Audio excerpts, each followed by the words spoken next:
All right. So first of all, I want to thank you guys for coming to S.W.A.T conference, and I appreciate the feedback I've gotten from you guys with regard to this conference room. It seems like people like this room. I do. I think that, like anything else, things take a little bit of getting used to as far as the changes. Hey, John, good to see you. And so I think that there are some functionality, things like screen sharing and a few other things that, as I get more comfortable, I guess, using this room, that I definitely will try to incorporate into what we do. But I definitely like the room, and I also like the idea that, you're kind of broadcasting inside of a community of users who have the opportunity to stumble onto your conference, which is something that we wouldn't necessarily have with the other service. People pretty much know that you're there and they come to you.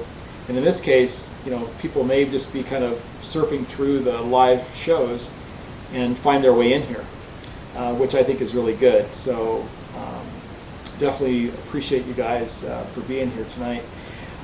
One of the things I want to talk about first, because I've been working on this quite a bit and trying to get organized around it, is the Traffic Exchange Summit interview series. And I want to give you guys the dates that I'm looking at for that.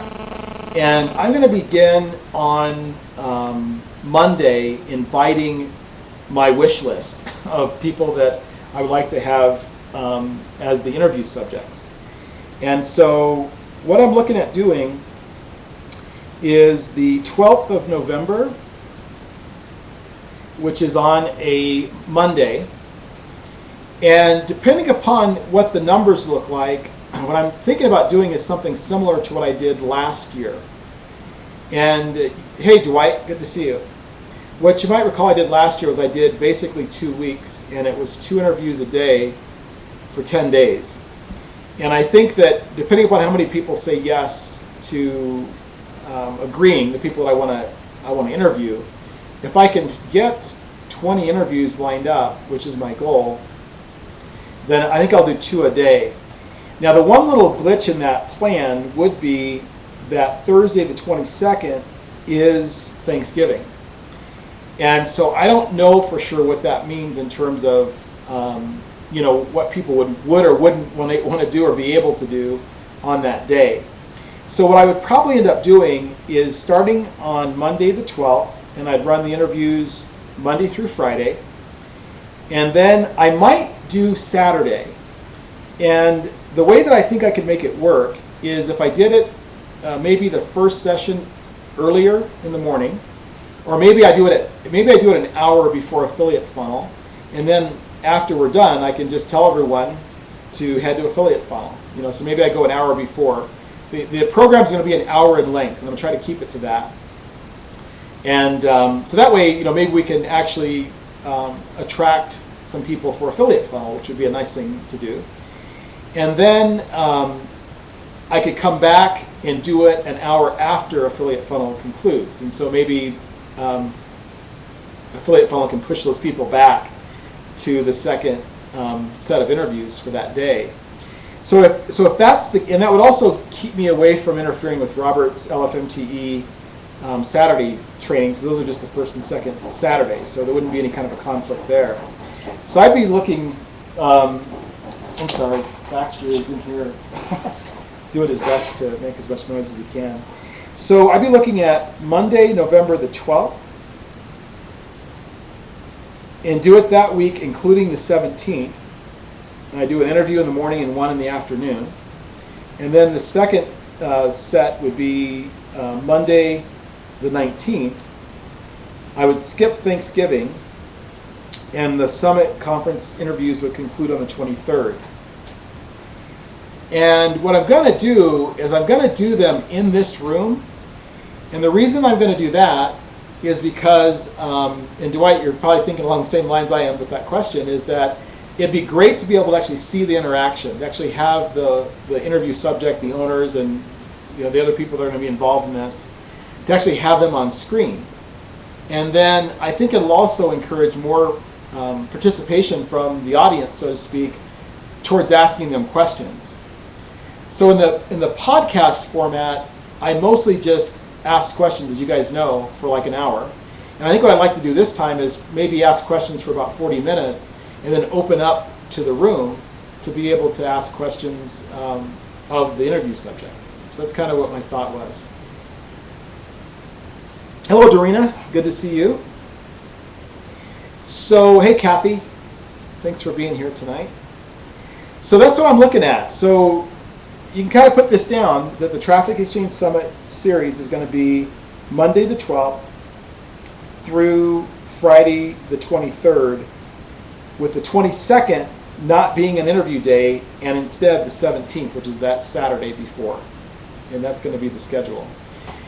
Like I said, on Monday, I'm going to send out the invitations to the people that I would like to be my interview subjects, the people that are going to be interviewed for the series. And I think everyone in here has been exposed to it. It's basically an hour. Tony's done it 2 years in a row. Dwight actually wasn't involved in the Summit conference last year, but I did a standalone interview with Dwight a few months ago, but he is one that I'd like to have come back. And I also thought what I would try to do on maybe the final day, so that would be on the 23rd, that Friday, is to actually have like a round table. So maybe, I don't know what the limit is of people on this screen, but I think it's 4. But people could go on and off, but just kind of have kind of a round table discussion, industry discussion, and do that on the last day. So that would mean we'd actually have a total of 19 individual owner, and when I say owner, it isn't just going to be traffic exchange owners, it'll be traffic exchange owners mostly. There's a couple of list exchange owners that I'd like to have on, and then there's a couple of programs that kind of support our industry, tool sets, that kind of thing, that I'd like to have some representation that way. And then like last year, I thought it was interesting to have a couple of surfers too. So I would like to get maybe a couple of people that are very active in surfing to get their perspective, and maybe somebody that doesn't surf at all but just loves to advertise on traffic exchanges to get their perspective, on how they see the exchanges as an advertising vehicle. So that's what I'm working on. And so on Monday I'm going to shoot out those invitations. If you guys have any suggestions as to who you'd like to have, I'm also open to that. There's going to be a few people that are going to repeat, but for the most part it's going to be new, people that we haven't had on before. And after we go through this series this year, we're going to have almost 100 individual episodes of interviews with the traffic exchange owners, which is pretty crazy to think about that. But that's when you add together the first year, which was like 14 last year, which was 22, I think, and then 19 this year, and then a few interviews I've done that are away from that are just in the archives. We're getting up there in the numbers of actual traffic exchange owners that have been able to tell their story, share how they got involved in the industry, why they're doing it, and what their best practice recommendations are, which is kind of the theme of the way that I do these. And so I think it's pretty valuable that way. Hey, Jolene, good to see you. And Jay, thanks for coming. Chantal, it's good to have you guys. And Keith, good to see you. So anyway, that's what we're looking at there. And as with the previous years, I'm going to have an archive. Let me say this to you guys, that while I'm doing this FreeCast interview in this room, I'm also at the same time going to be recording onto my Blog Talk Radio channel for the podcast. And so the podcast audios will still be there, because those are MP3 files that you can download. And if you're the person being interviewed, you can download your interview, and my recommendation is you use it to market yourself. I mean, that interview I did, Dwight, with you, I don't know if you've gone back through and re-listened to it, but it's like the perfect branding tool, because you share your story, you tell what you do now, and about what got you into the industry and what your mission is with your exchange and your recommendations, So I mean, I think it's really a perfect branding tool. So if you guys that have done those interviews before, if you have not gone through and downloaded the MP3, you should do that, and feel free to use it, because like I said, it's a really good branding tool for you guys. So I'd recommend you do that. Okay. Any questions on that? I think most of you guys know what that's all about, and you guys were involved before. Let me. I'm going to give you the link to last year's. Well, this is actually 2010's recordings, and if you're not familiar with what I'm talking about, this will be a great way for you to understand what I'm talking about. This is the recordings from 2010 actually, and you can grab them there. And then you'll get a feel for what it's all about. Okay. As far as the site is concerned, all the information and the way that I'm going to promote it is going to all be through that Traffic Exchange Summit site, just like I did last year. Okay. The nice thing about using Spreecast too is that we can embed this room. So I probably will, for that 2-week period of time, create an embed page and make that my primary page on my blog and put it into some of the name networks and that kind of stuff, so we can just try to get as much exposure of it as possible. So. Hey, welcome, Seth. It's good to see you.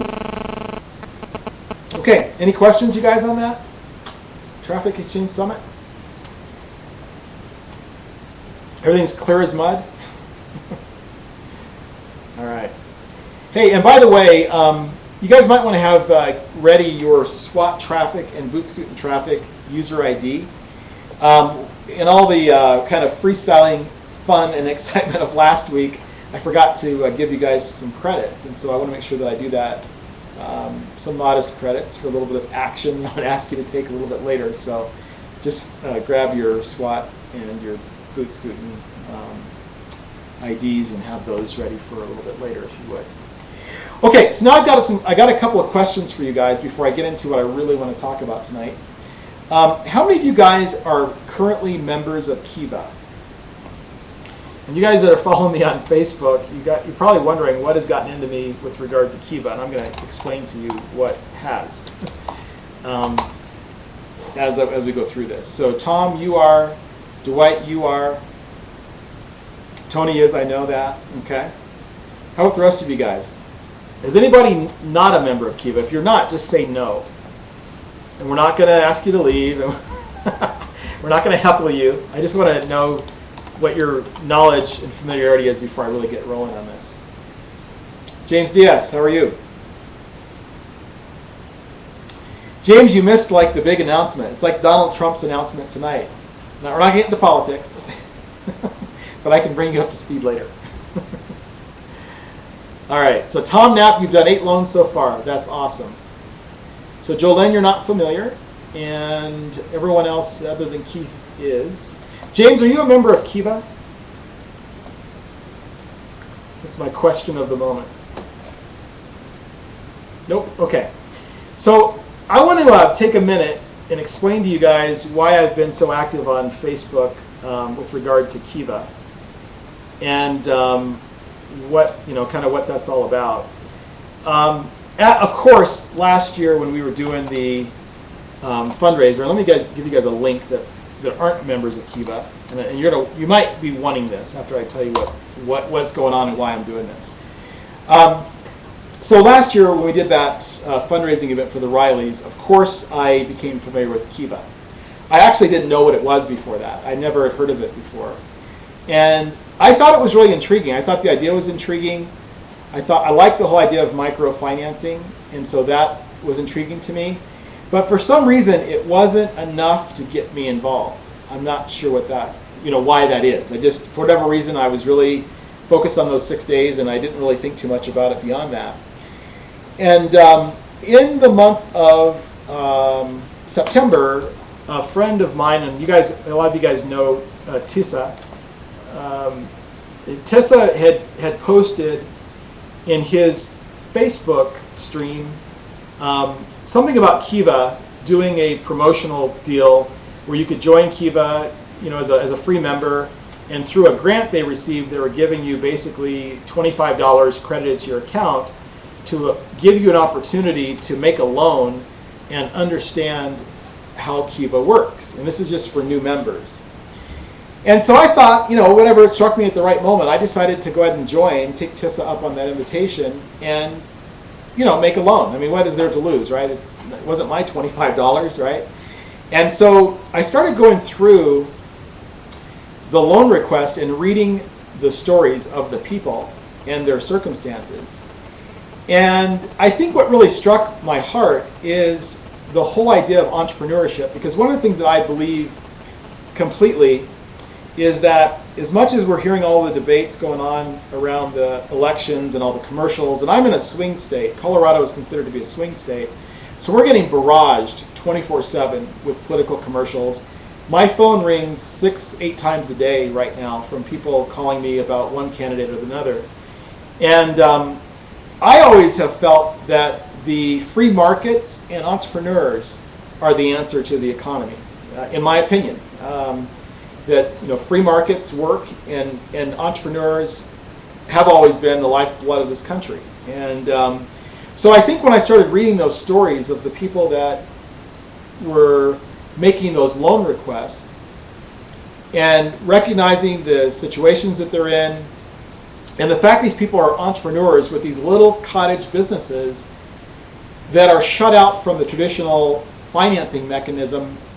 One reason is it may not exist in their country, and another is they just might not be able to meet the bar to qualify. And as Tony just said, and Tony, I saw your comment about this on Facebook as well, that these aren't people looking for handouts. This is not charity in the sense that they're just looking for you to give them money and they're going to walk away with that. These are actually loans. And the first person I made a loan to, she had actually paid back 7 loans on time.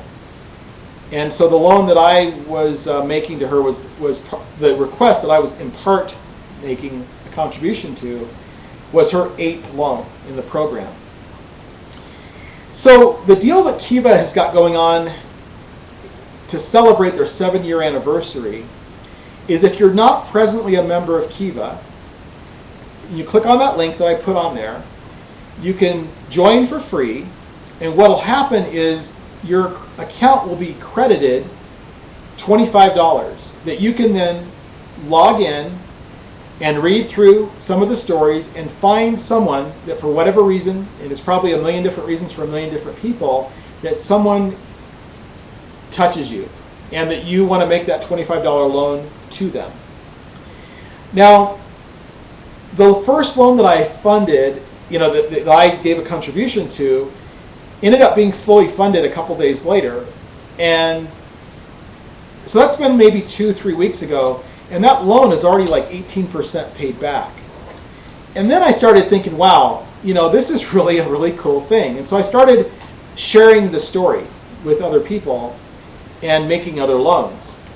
So I'm now, I've made 6 loans since I've started getting involved with Kiva. And I've made a pretty clear decision that in terms of my activity with like doing things like tithing and giving to nonprofits and that kind of thing, I'm actually going to redirect a lot of my charitable activity towards Kiva, because I love, like the way Tony said, that they're not looking for handouts. These are actual micro 0 interest loans, and the money's going to come back, which just means that I can put it back out there again. And so I'm going to continue to to do these loans. And so I just finished going through an explanation of what we're going to do at the Traffic Exchange Summit, in November.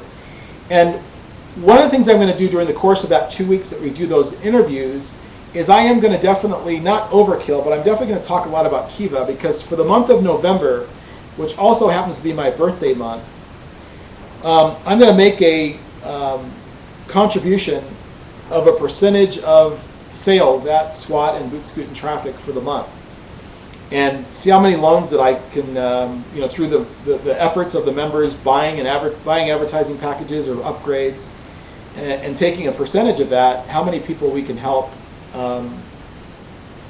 fulfill their entrepreneurial dream. And so for you guys that have seen me posting a lot on Facebook about Kiva, that's the reason why, is I'm really right now kind of a little bit obsessed about their mission And I watched a video interview with Bill Clinton, who, in fact, I watched like 3 interviews on YouTube with Bill Clinton where he was talking about Kiva and just the simple brilliance of that idea of helping an entrepreneur. And because that's my passion, it just fits so beautifully. And as Tony just said, the money comes back, and you can put it right back out there again, and continuing to recycle, that investment back into the dreams of other entrepreneurs. And there are people from the United States and then from every country imaginable. I mean, the first person that I made the loan to was in Ecuador, and the reason I did that was because my daughter went on a kind of a mission trip to Ecuador a few years ago, and she has a real passion for that country and those people. And so when I was reading through these stories, there was one lady who was describing her business and her situation, and it made me think so much of the stories that Kristen, my daughter, told when she came back from her trip. And so for me, there was like a really cool connection there. And so anyway, the reason you would lend to somebody versus another, that's all a very personal thing. I was in there yesterday looking to see if I could find anybody that either grows cocoa or is in the coffee trade, because those are passions of mine. And so I thought it'd be kind of cool to find somebody to support that is in that field. And so, as I said, there's many different ways that you can approach it. And so if you're not familiar with Kiva or you're not a member, I just encourage you to maybe read that blog post of mine that I just posted the link to, and you understand more fully where my head is at with it, and take advantage of that little incentive they've got going right now to, at no risk, give it a try and see if you like it and see if it strikes you. And then tying it back together to this conference and this purpose, definitely going to be tying it into the Traffic Exchange Summit activity for those 2 weeks. And through the month, actually doing some things at both exchanges that will benefit Kiva. And so, going to go down that path. Something kind of funny. And let me say at this point, another maybe 15 minutes or so, I want to share one more thing with you guys, and then I want to invite any of you guys that would like to come up on screen, as we did last week, to feel free to do that. Another thing I love about this platform is the opportunity to actually have you guys jump on screen. And to be able to carry on a conversation and have it be, go back and forth both ways. So I like that. And Tony, reading your the things that you've focused on, that is just so cool that you can really focus on things that strike you. Maybe it's the location, maybe it's the country, maybe it's the industry, whatever it is, which is really cool. So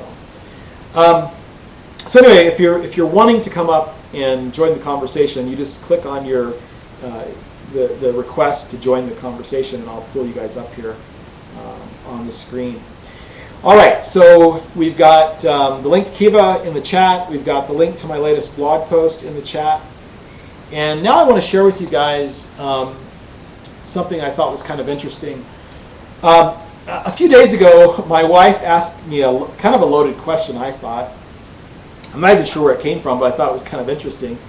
And I'd be curious how you guys would answer this question. And I'm going to ask you guys to answer it before I tell you what my answer was. And then I'm going to share with you guys the core content that I wanted to share with you guys tonight. So, so this was the question my wife had for me. She said, if you could be anyone else for one day, who would it be? Simple enough, right? So I'm going to throw that out to you guys, and I want everyone to participate. If you could be anybody other than yourself for one day, who would it be? Shakira, I love it. Oh my gosh, James. James, I think there's something there, man. I think you like it. I'm going to leave it there. Anybody else? And I shouldn't even comment because, your answer is your own, I don't have any saying on it. All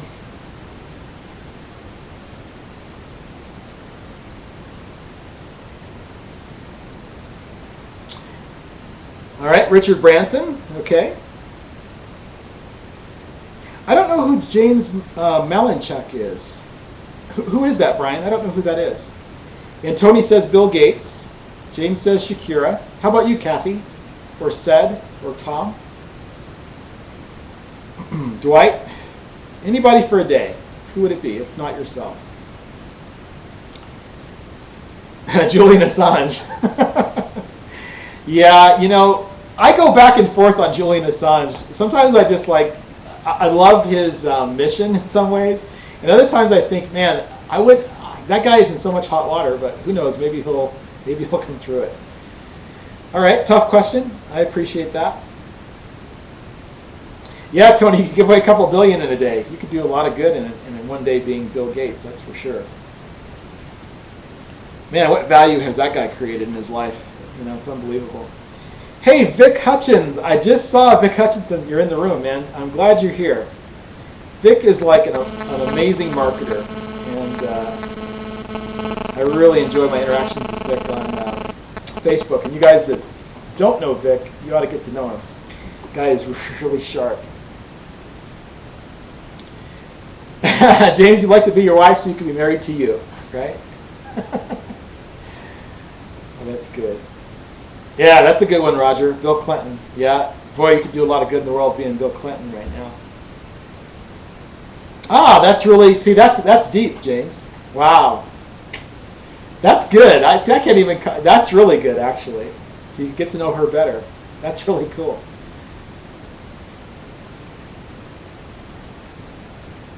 Oh, he was a secret millionaire last year. Okay. Awesome. Any of you other guys want to give it a shot? Kathy, I understand that's a tough question. Dwight's not sure. It is a hard question if you really kind of think about it. I think it can be. I like James's answer, man. That's really, you know how many points I could have shared, James, if I would have thought of that myself the other night? I mean, seriously.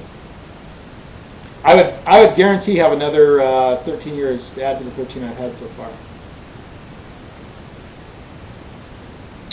Said, I understand that.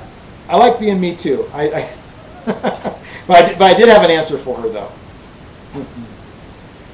Yeah, I know, Tony. Seriously, I like that. One of the disciples. Hey, Dwight, it would be awesome to be the Apostle Paul. To have his ability to write and inspire people in his courage, that would be really cool. So I like that answer too.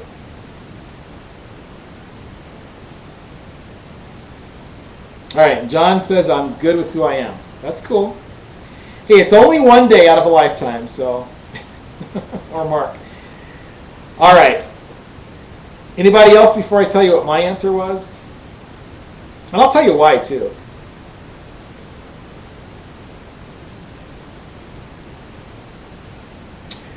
All right, Vic, who is Felix Baumgartner? I don't know who that is.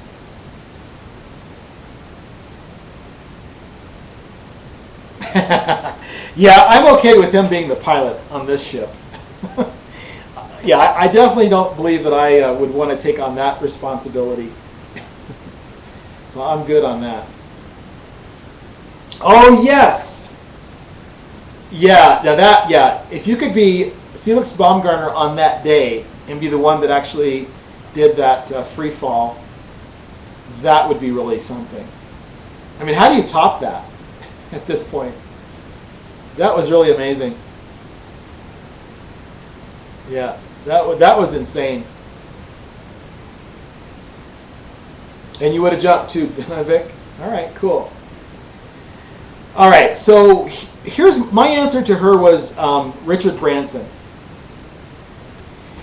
And the reason I said Richard Branson was because Richard Branson is kind of the culmination of like my vision of what I think it would be like to be like the ultimate entrepreneur that has accomplished financially everything imaginable, and that now every day gets to get up and just make a difference for other people. And if you've ever listened to any of his interviews or seen any documentaries about him, that's exactly what he does. I mean, he's a brilliant businessman, so he makes, you know, he continues to add to his fortune. No doubt about that. But honestly, I think every day when he wakes up, I think his primary major thought is adding value to people. I think that's whether it's his employees, his customers, you know, nonprofit endeavors that he's involved in, the way that I perceive that he treats his mother, the way that I perceive he treats his wife and children, and the way that I perceive he treats his friends. Everything I've ever read about him or seen about him, it just gives me the feeling that this is a guy that's what I call kind of self-actualized. You know, he had this vision a long time ago. As Tony said, he was not afraid to take risks. And now that he's, you know, achieved that ultimate independence of financial freedom and time freedom, I see him adding value, like ever more adding value. And I like the way he takes risks in terms of bucking the establishment as well. So whether it's the way that he approached Virgin Atlantic Airlines, the way that he approached the music industry, the way that he is approaching right now the train in the UK, he has always, I think, approached his activity in a way of adding more value. So what I want to do is I want to share with you guys like 10 principles that I came across in an article that was in Entrepreneur Magazine. And I want to read Vic's comment because I'll get distracted if I try to like read it while I'm talking about this other thing. Let me just real quick read it.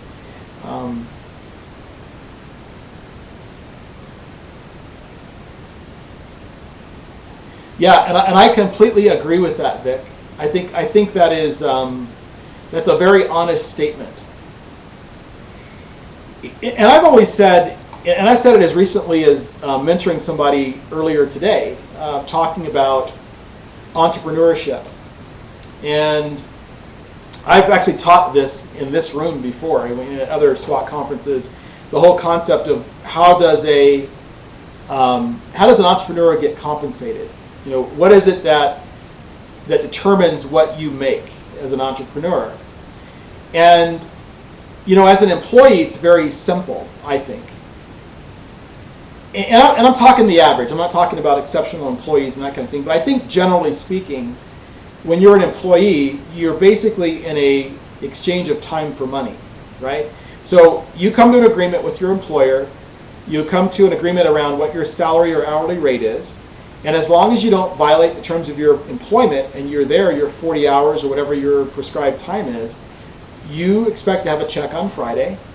And the employer pretty much is expecting that you're going to fulfill the job description. And as long as you do that, they're going to give you your check for your 40 hours of work.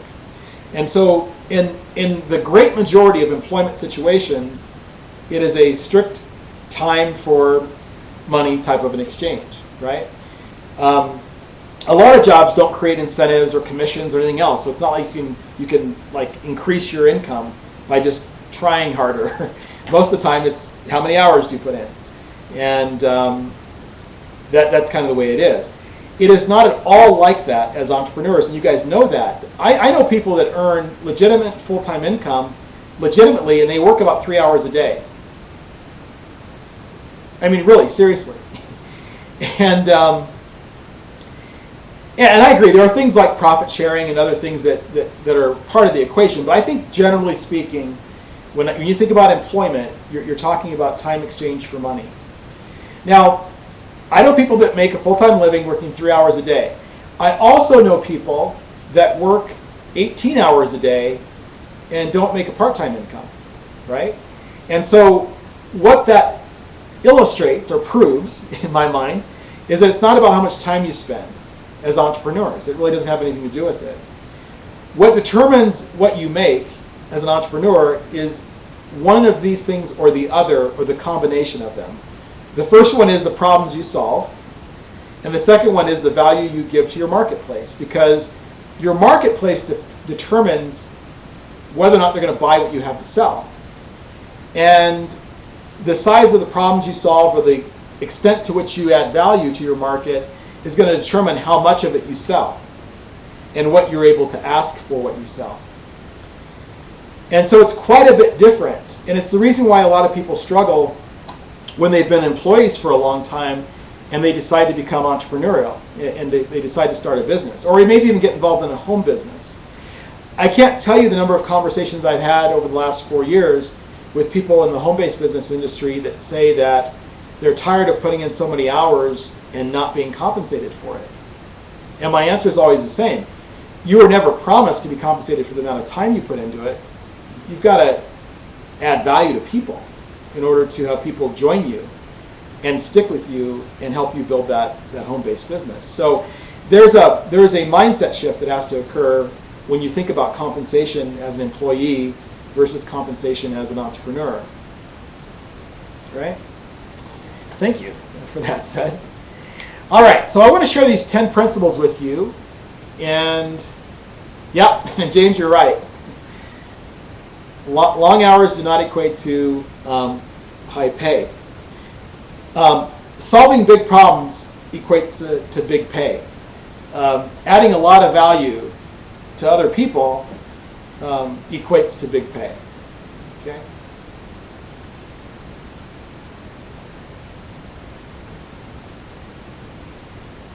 All right, and John, I think that can be true too. I mean, there definitely are industries and professions, and I think of my friends that are in the insurance industry. They make a sale today, and they get advanced the next 12 months premiums. And so there are situations like that. But that also is not a time related type of compensation. All right, so let me share these 10 with you guys. And the first one kind of lends to what Tony said, and that is that, and this is about Richard Branson. Like, what are 10 things that you can do to be more like him? And when I saw this thing in Facebook, someone posted this, and I actually just kind of laughed to myself because of what my wife's question last week. And then when I saw 10 ways you can be more like Richard Branson, I thought, well, wow, okay. I guess I'll read this, And I'll give you guys a link to this after I'm done, so you can take a look at it. So the first one is be courageous and follow your instincts. And Tony said that Richard Branson is, a risk taker. And what this says is starting a business requires taking risks and innovating where others haven't. And the beautiful thing about Richard Branson's business model is I'm not sure that he actually starts whole new ideas or whole new industries. I think he goes in and innovates widely accepted industries. If you think about what he's done, magazine publishing, record production and distribution, the airline industry, mobile cell phone services, he hasn't actually innovated, he innovates, but he hasn't necessarily created that market niche or created that brand new idea. I see him as somebody that takes a widely accepted idea and just simply improving upon it, adding more value to it, or solving problems that exist within the services that already are in the market, and then he takes market share. Okay? So I love that first one. Okay? So the second one is don't let personal obstacles get in the way. And this reminds me of a conversation I had with my sister earlier today. We were talking about just the day-to-day stuff that you go through in your life. And so the concept of not letting those personal obstacles get in the way of your business in an ideal sense makes a lot of sense to me. And in Richard Branson's case, you're thinking to yourself, well, what is it that he's had to overcome? Because it seems like he's had a pretty charmed life. But in reality, he is dyslexic, believe it or not. The guy was in publishing and he's dyslexic. And in fact, he left school at the age of 16 because he was unable to follow the curriculum. And that's a really cool thing to know and think about. So if you find yourself faced with personal challenges, including physical challenges, which I know a lot of people online that are. I have lots of friends and customers of my exchanges that deal with physical disabilities. What this lesson is saying is that don't let that get in the way. Find a way to work around that. And even Richard Branson has got something to deal with in that regard.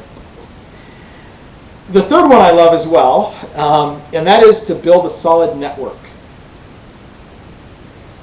And the whole concept there is, what is the value of a great business idea if no one knows about it? And you don't know anyone of influence that can help you bring it about, is the other piece of the puzzle. Because sometimes your idea might be big enough that you need other people involved to make it happen.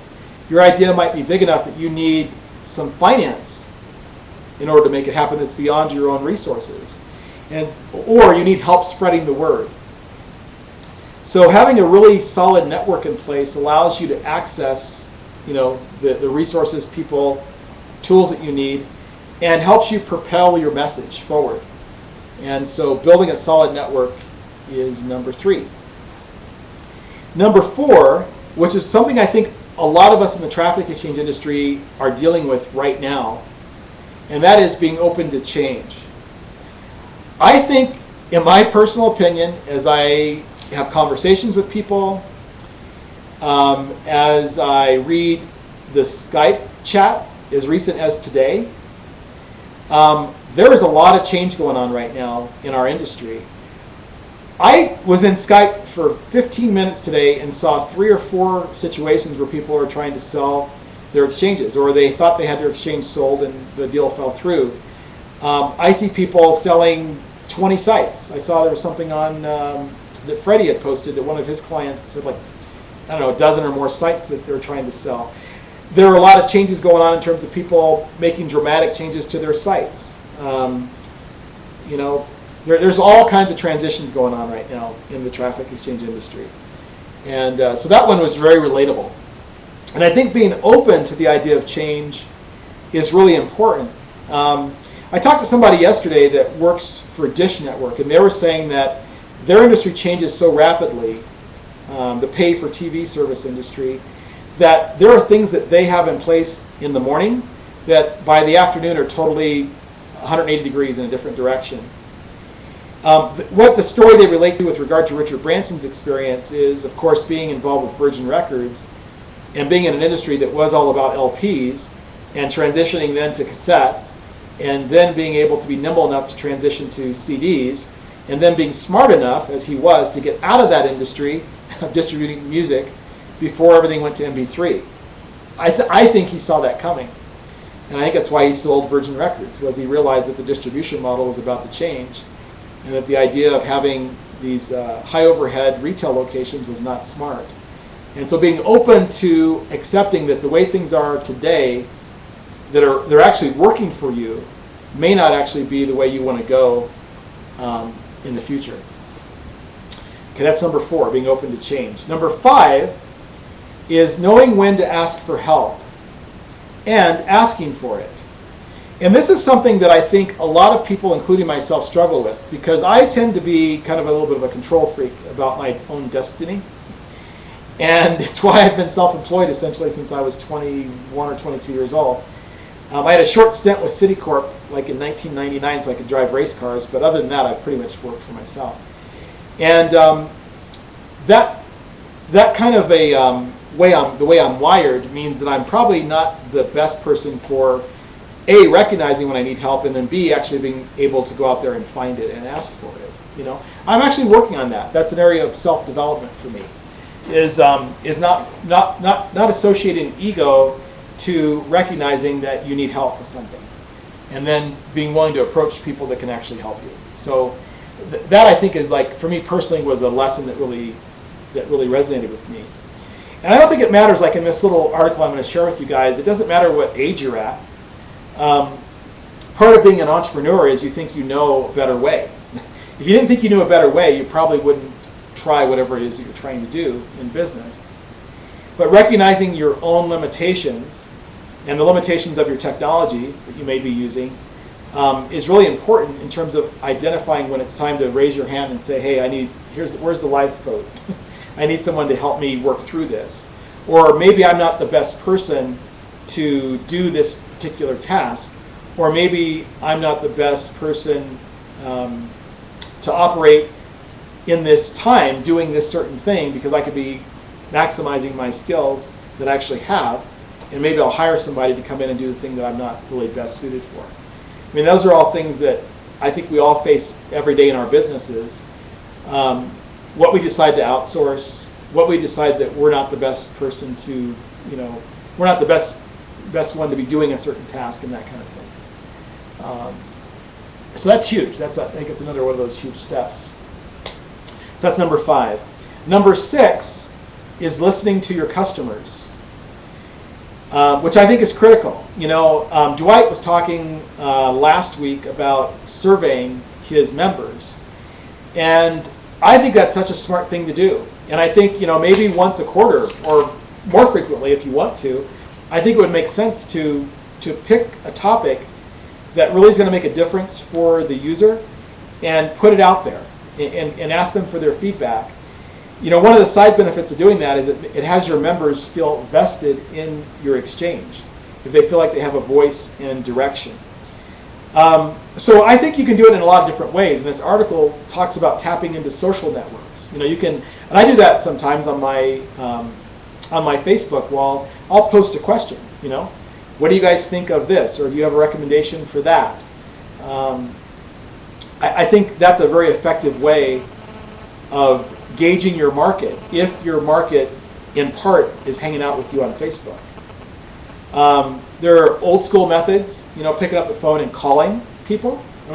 If you have phone numbers for your customers and you call them and ask for some ways that they could see you improving your service, or what are some things that you need that we may not be at the moment delivering for you, you'll gain so much loyalty from those people, because again, they feel vested in your business.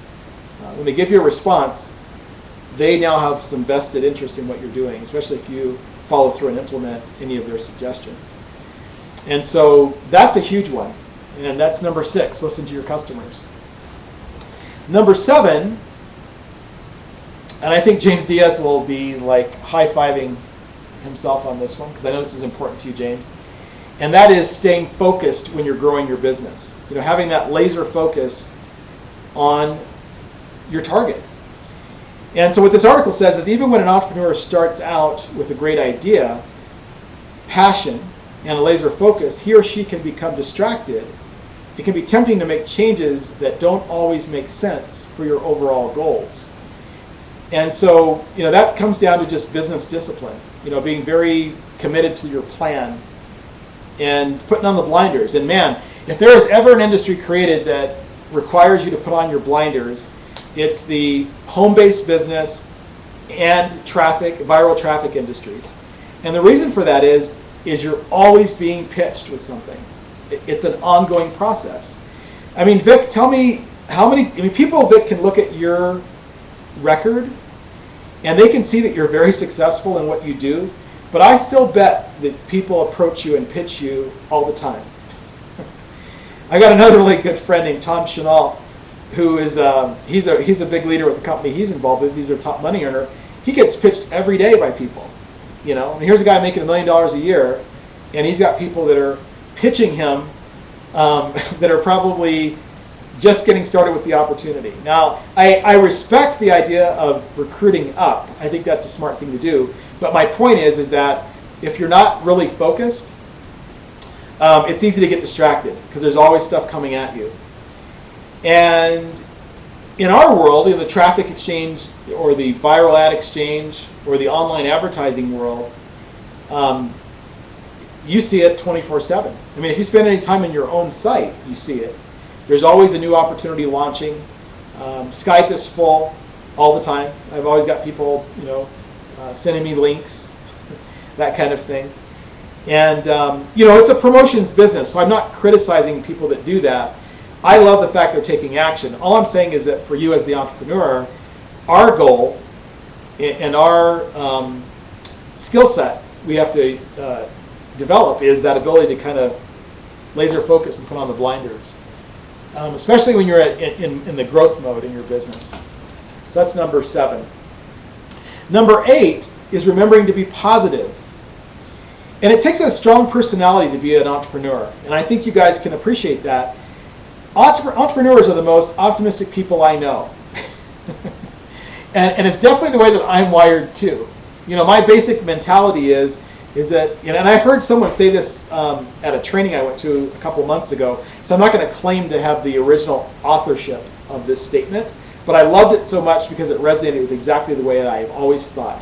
And that is, my physical presence today is never in the same place as where I am mentally. In other words, if I'm doing good today, I'm doing great in my mentality as far as where it is that I'm going.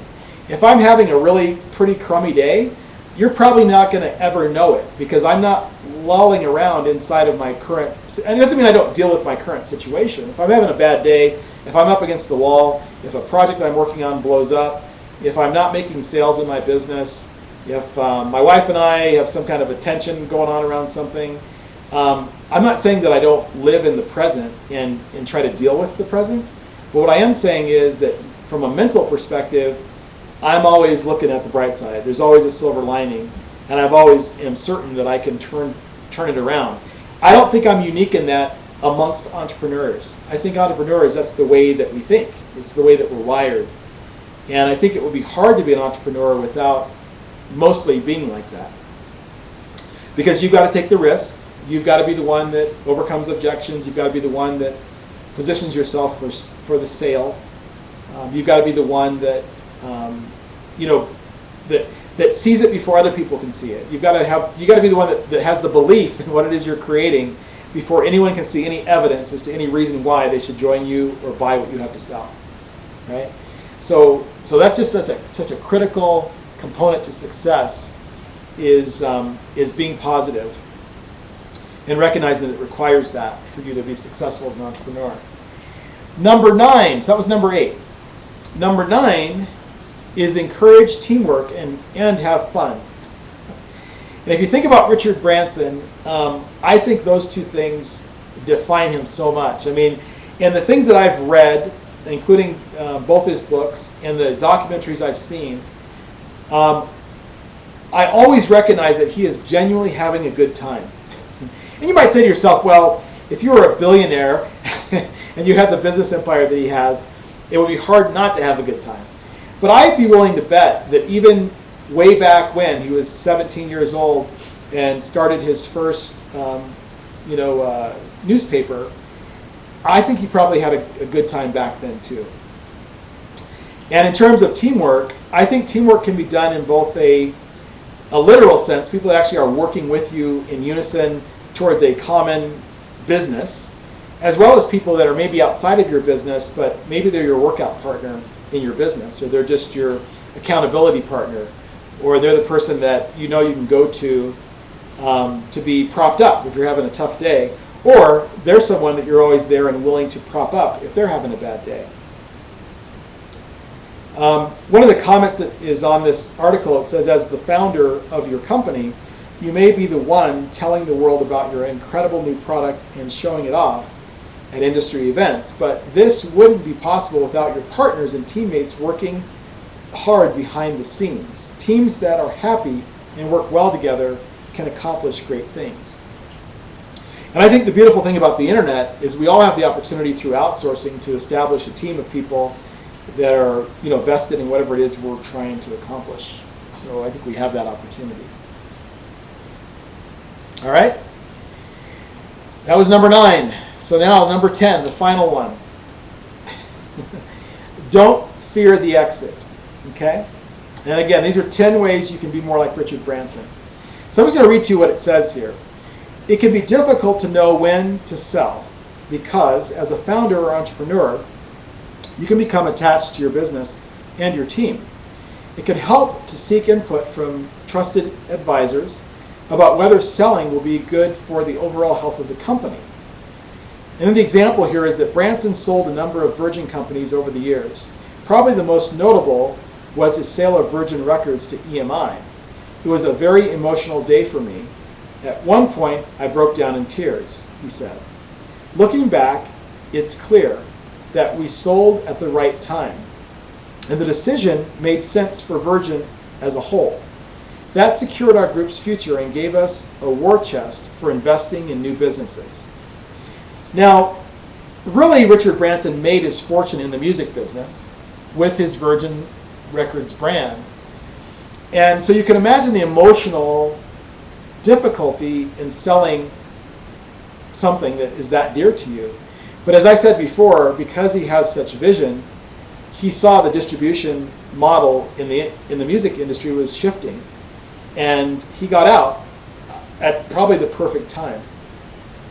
Kind of ironically enough, I did read recently that he is in some level of negotiations at the moment around buying Virgin back. and I guarantee you that the price he pays for it to buy it back will be a fraction of what he sold it for. And you know, therein once again lies the brilliance of the man. Okay. So I wanted to share those 10 points with you guys, and I'd love to get some feedback. Are any of you guys interested in coming up on the screen to jump into the conversation? Any takers on that?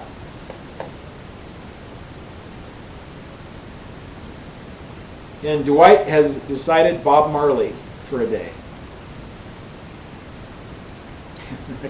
I could see that, Dwight.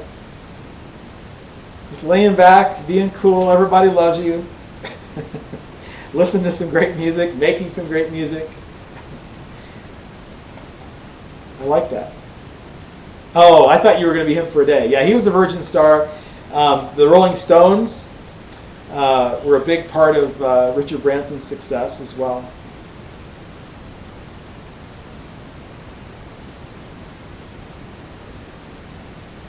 You know, Gary, I don't know what the reason is he's going to buy it back. One thought might be the licensing rights to the content. You know, I think as the internet continues to go through its evolutions, and keep in mind, the internet as we all know it began basically in 1995. You know, so we're talking about working in an industry, you guys, that really is still in its infancy. It's hard to sometimes believe that because it seems like it's evolving so quickly and that it's so evolved. But in reality, there are things that we're going to be able to do online, and we're going to interact with the web in ways that we probably can't imagine yet. You know, I feel really confident about that. And if you think about back in 1995 what the internet was, and you think about even going back, let's say 10 years ago, before Apple Computer really began to make it more mobile, and in the last 2 or 3 years especially, we can already see the shift from people getting their content sitting in front of a computer to now getting their content on the go in their handheld devices. So, and I don't know either, Dwight. I don't know the ins and outs of that deal. But one thought I had when I heard that he was talking about buying it back was it might be because of the licensing and being able to get that content back. But I don't know. Maybe there's some other play there. You know, he's got, he definitely has a lot of different angles. You know, I'm sure he sees things like a really good chess player. He probably sees 6 angles to every move, you know. So it'll be interesting to see what happens, though, and where he goes with that next if he does do that. Yeah.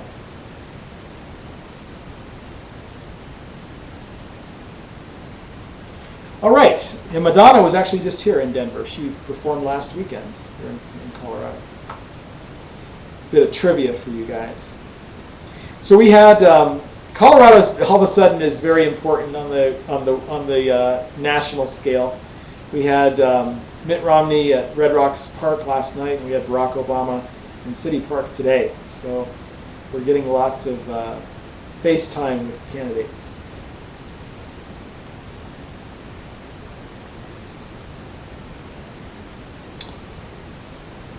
All right, you guys. Anybody want to jump on camera and see where we take the conversation? I'm definitely open to that. If you do, if you don't, it's okay. It's my wife's birthday today, so she'll be home shortly. My daughter will be here any minute, and we're going to wrap things up. Hey, Nancy, good to see you. Okay, I promised you guys. I'll let her know, Dwight. I promised you guys some credits, right? So here's what I want you guys to do. This is my deal, okay? I reward performance. I'm a true capitalist, right? Or entrepreneur. All right, here's what I'd like for you guys to do, and I'm going to make it worth your while, okay? So this is my blog post from today. And this blog post is important to me because it shares my reason why I am all enthralled with Kiva. And I want to spread the word as much as possible. So this is what I'd like for you to do. I'd like for you to go to my blog, and if you click on the title to the blog, or that should take you right to the post itself actually, and you scroll down to the bottom and click on the comments, and you post a comment. Okay? If you post a comment, when you sign the comment, I want you to do this. I want you to say SWT, and then whatever your S.W.A.T user ID number is. And if you have an account at both Boot Scootin' Traffic and S.W.A.T, I'm gonna double up on you and have you do this with your comment, right? And then what I'm gonna do, so mine would look like something like, I don't know if you did. The reason I'm being so specific is if I've had people go on and do things like, and here is my S.W.A.T, ID number. You don't have to do that. Just, sign it, your name, and then if you're just doing S.W.A.T, just put SWT in your number. If you're just doing Boot Scootin' Traffic, BST in your number. And what I'm going to do for one or both, whatever you put in there, if you post a comment on that blog post and then like it for me, so let's get some traction going socially, I'm going to post to your account 25 credits, 25 banners, and 25 text ads. And I'll do it based on the number you put in there. So if you put one in there, I'll do it on one site. If you put both of your user IDs in, I'll do it for both, for one comment and one like. And that's what we're going to do. So if you guys would be so kind, I would appreciate that. Now, if you are not a member of Kiva and you click on the link I gave you earlier and join Kiva and make a loan from the $25 they give you, which is what their deal is right now, they'll credit your account $25. You can make a loan. And what I'll do is I'll match your loan with, I'll go into my Kiva account and I will leverage your loan by making a loan to that same person. So in other words, I'm gonna double up the effectiveness of your making that contribution, or that, not contribution, it's not a contribution, making that loan. It's going to be repaid back to you, to that recipient inside of Kiva. Okay? So we're going to do that. All right? So it kind of makes me feel like I'm channeling a little bit of Richard Branson, combining entrepreneurship with philanthropic activities. Now, let me get you the link to the article that I read from, because you guys will probably want to see the slides, and there are explanations given for each of those points. So let me snag that real quick here for you guys before we wrap it up.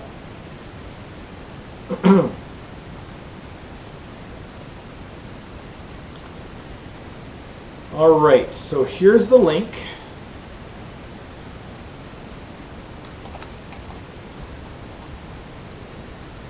And if Baxter goes nuts here in a minute, I'm going to apologize in advance because my daughter's going to walk in the door and her boyfriend is with her, so he tends to go nuts for about 10 seconds until he figures out that he has met him before, and then everything is fine. All right, anything else, you guys? Any questions you've got regarding S.W.A.T or Boot Scootin' Traffic? Any questions regarding the Traffic Exchange Summit series that I shared with you guys off the top?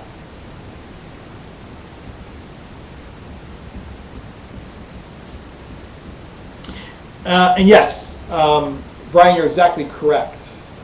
That the deal they've got right now with that $25 credit, that I can't remember the gentleman's name right now, but he wrote a book that I really should know the name of. But anyway, what he did was made a contribution to Kiva, and I think it was $10,000. And he said, I want you to give this $10,000 away to new members in $25 increments in order to get more people involved in Kiva, and to give people that have been hesitant to lend an opportunity to lend at no risk. And so that's what you're doing, is you're basically leveraging his contribution, and Kiva is leveraging his contribution by bringing in more members. So that's the deal. All right. Any other questions, you guys?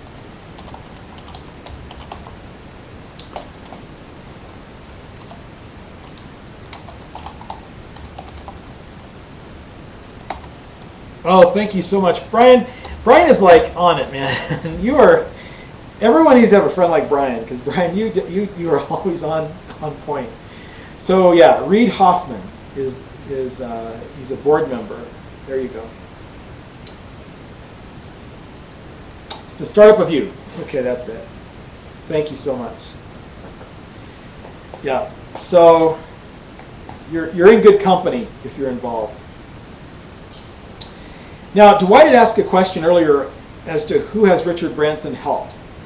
And I can tell you that Richard Branson has a nonprofit that is called Virgin Unite, and that is his nonprofit entity. And he's done a lot in the area of the environment. It is a huge thing for him. He also does a lot in community building, global initiatives, and I would also argue that, you know, he's created, I don't know how many thousands of jobs through his entrepreneurship. But the specific answer is that he channels his nonprofit activities through Virgin Unite.